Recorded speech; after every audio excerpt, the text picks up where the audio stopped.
Inferiority complex को overcome करने का बेहतरीन फार्मूला EAI है।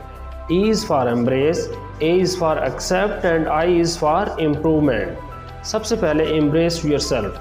आप जैसे हैं अपने आप को कबूल करें। अगर आप इंट्रोवर्ट हैं, अगर आप एक्सट्रोवर्ट हैं, आप इस चीज़ को मानें, आप इस चीज़ को तस्लीम करें। और second step is accept your weaknesses. आपकी जो कमज़ोरियां हैं आप उनको मानें। अगर आपको कोई काम करना नहीं आता तो आप उसको तस्लीम करें। आप फॉर एग्ज़ाम्पल आपकी कम्युनिकेशन स्किल अच्छी नहीं है, आपको बात करनी नहीं आती, आप इस चीज़ को एक्सेप्ट करें। And third thing is improve. आप मेहनत करके किसी भी चीज़ को सीख सकते हैं। आप अपनी कमज़ोरी को स्ट्रेंथ में बदल सकते हैं, आप कॉन्फिडेंस अटेन कर सकते हैं। तो ये बेहतरीन तरीका है। सबसे पहले आपने एम्ब्रेस करना है अपने आप को जो आप हैं। आप जैसा इस दुनिया में कोई नहीं है। आपने अपना कंपैरिजन नहीं करना, अपनी गलतियों को मानना है, उनको तस्लीम करना है और फिर उनको इम्प्रूव करना है।